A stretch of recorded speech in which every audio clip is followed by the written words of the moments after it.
আসসালামু আলাইকুম দর্শক, কাছে এবং দূরে যে যেখান থেকে আমার ভিডিওটি দেখছেন সবাইকে আমার আজকের ভিডিওটি দেখার আমন্ত্রণ জানাচ্ছি। আমার আজকের আয়োজনে থাকছে বাচ্চাদের জন্য খুবই পুষ্টিকর এবং মজাদার একটি নুডলসের রেসিপি। বাচ্চাদেরকে যদি এইভাবে নুডলস খাওয়ান, বাচ্চারা সঠিক পুষ্টি পাবে, একই সাথে তাদের দ্রুত ওজন বাড়বে, মেধা বিকাশে সহায়তা করবে, উচ্চতা বাড়াবে এবং কোষ্ঠকাঠিন্য দূর করবে। এইভাবে নুডলস রান্না করে আপনারা 8 মাস থেকে যে কোনো বয়সী বাচ্চাদেরকে সকাল, দুপুর অথবা রাতের প্রধান খাবার হিসেবে খাওয়াতে পারবেন। বাচ্চারা খুবই মজা করে খাবে এবং অল্প খাবারে বেশি পুষ্টি পাবে। তাহলে এখানের কথা না বাড়িয়ে সরাসরি চলে যাচ্ছি মূল আয়োজনে। এজন্য প্রথমেই আমি আমার বাচ্চার চাহিদা অনুযায়ী নুডলস একটি বাটিতে নিয়ে নিচ্ছি। আমি এখানে ইনস্ট্যান্ট নুডলস নিয়েছি। আপনারা আপনাদের বাচ্চাদেরকে যে নুডলস খাওয়ান এখানে সেই নুডলসটাই নিয়ে নিতে পারেন। আর বাচ্চার খাওয়ার সুবিধার জন্য আমি নুডলসগুলোকে এইভাবে ছোট ছোট টুকরা করে ভেঙে নিয়েছি। তো যাই হোক, আমি আরও নিয়ে নিয়েছি একটি ডিম। আমি এখানে একটি মাঝারি সাইজের মুরগির ডিম ভেঙে নিলাম। এখন এই ডিমটাকেও একটা সাইডে রেখে দিচ্ছি। আর নিয়ে নিচ্ছি কিছু সবজি হিসেবে নিয়েছি এতটুকু পরিমাণে গাজর, এতটুকু পরিমাণে গোল আলু আর এতটুকু পরিমাণে বরবটি। গাজর, আলু আর বরবটিগুলোকে এইরকম ছোট ছোট টুকরা করে কেটে নিয়েছি। এবার সরাসরি চলে যাচ্ছি চুলাতে। চুলায় একটি প্যানের মধ্যে পরিমাণ মতো পানি খুব ভালোভাবে গরম করে নিয়েছি। পানি যখন গরম হয়ে যাবে এই পর্যায়ে আগে থেকেই ভেঙে রাখা নুডলসগুলো দিয়ে দিলাম। আর এই নুডলসগুলোকে আমি মোটামুটি 80%-এর মতো সেদ্ধ করে নিব। তো ফিরে আসলাম মোটামুটি 4 থেকে 5 মিনিট পর। আর দেখতেই পাচ্ছেন আমার নুডলসগুলো কিন্তু প্রায় অনেকটাই সেদ্ধ হয়ে এসেছে। আর এরকম পর্যায়ে আমি এরকম একটি চালনির সাহায্যে নুডলসগুলোকে তুলে নিচ্ছি। এখন নর্মাল পানি দিয়ে এই নুডলসগুলোকে খুব ভালোভাবে ধুয়ে নিব, কারণ বাহিরের প্যাকেটজাত খাবার বাচ্চাকে খাওয়ানোর আগে অবশ্যই পরিষ্কার পরিচ্ছন্নভাবে ধুয়ে নেওয়া উচিত। তো নুডলসগুলোকে আমি খুব ভালোভাবে ধুয়ে একটা সাইডে রেখে আবারও চুলায় চলে আসলাম। প্যানটাকেও খুব ভালোভাবে পরিষ্কার করে নিয়েছি। এখন এর মধ্যে দিয়ে দিচ্ছি পরিমাণ মতো রেগুলার রান্নার তেল। আপনারা চাইলে এখানে রান্নার তেলের পরিবর্তে ঘি, বাটার অথবা অলিভ অয়েলও ব্যবহার করতে পারেন। তো তেলটা যখন গরম হয়ে আসবে তখন ভেঙে রাখা ডিম দিয়ে দিলাম। এখন চুলার আঁচ মিডিয়াম এবং লোয়ের মাঝামাঝি রেখে এই ডিমটাকে ভালোভাবে নেড়ে চেড়ে একটু স্ক্র্যাম্বল করে ভেজে নিচ্ছি। এই পর্যায়ে ডিমটাকে খুব বেশি শক্ত করে ফেলা যাবে না, কারণ ডিমটা শক্ত হয়ে গেলে ছোট বাচ্চাদের খেতে অসুবিধা হবে।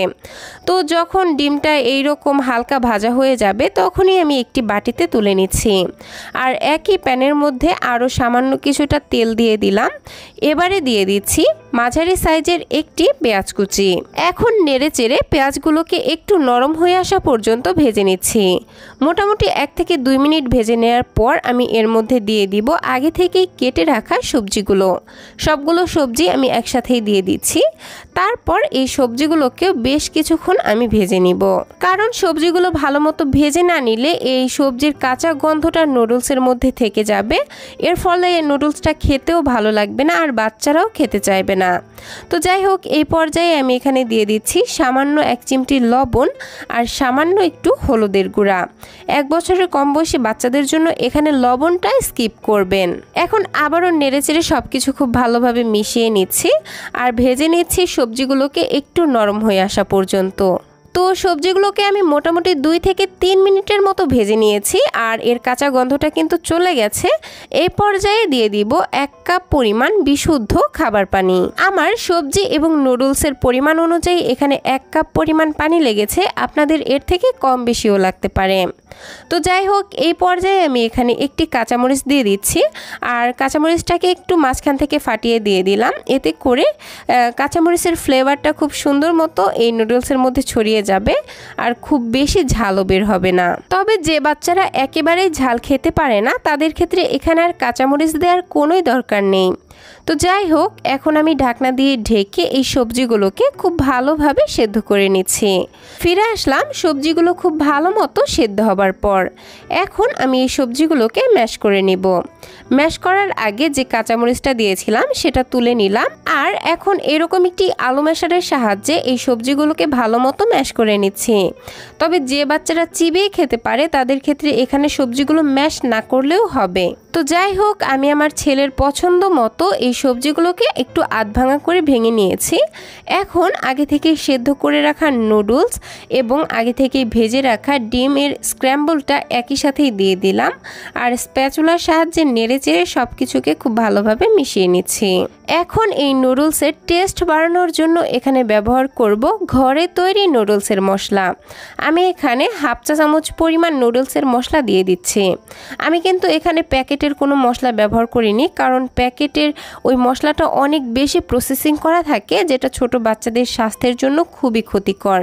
তাই যদি সম্ভব হয় তাহলে ঘরেই স্বাস্থ্যসম্মত উপায়ে বাচ্চার জন্য নুডলসের মশলা তৈরি করে সেটাই ব্যবহার করবেন। তো যাই হোক, মশলা দেওয়ার পর আমি নেড়েচেড়ে আরও মোটামুটি 1 থেকে 2 মিনিটের মতো রান্না করে নিয়ে চুলা থেকে নামিয়ে নিচ্ছি। আর আমি ঠিক এইরকম একটু লিকুইড অবস্থায় নামিয়ে নিচ্ছি। আর এই তো তৈরি হয়ে গেল বাচ্চাদের জন্য ভীষণই পুষ্টিকর, ক্যালোরিবহুল এবং মজাদার একটি নুডলস। এই একটি খাবার থেকেই বাচ্চারা খাবারের প্রতিটি উপাদান পেয়ে যাবে, যার ফলে খাবারটি বাচ্চারা অল্প পরিমাণে খেলেও অধিক পরিমাণে পুষ্টি পাবে এবং বাচ্চাদের দ্রুত ওজন বাড়াতেও সহায়তা করবে। পাশাপাশি বাচ্চাদের সারা দিনের প্রায় অধিকাংশ পুষ্টির চাহিদাও পূরণ করবে এই খাবারটি।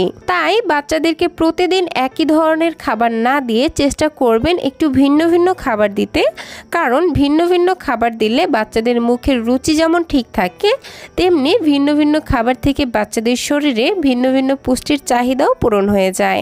তো আমার প্রিয় দর্শক, এই ছিল আমার আজকের আয়োজন। ভিডিওটি ভালো লাগলে প্লিজ একটি লাইক দিবেন এবং যাওয়ার আগে সুন্দর একটি কমেন্ট করে যাবেন। বাচ্চাদের জন্য এরকম আরও নিত্য নতুন সহজ এবং পুষ্টিকর খাবারের রেসিপি পেতে অবশ্যই আমার চ্যানেলটিকে সাবস্ক্রাইব করে পাশের ঘন্টাটি বাজিয়ে অলে সেট করে রাখবেন পরবর্তী ভিডিওর নোটিফিকেশন সবার আগে পাওয়ার জন্য।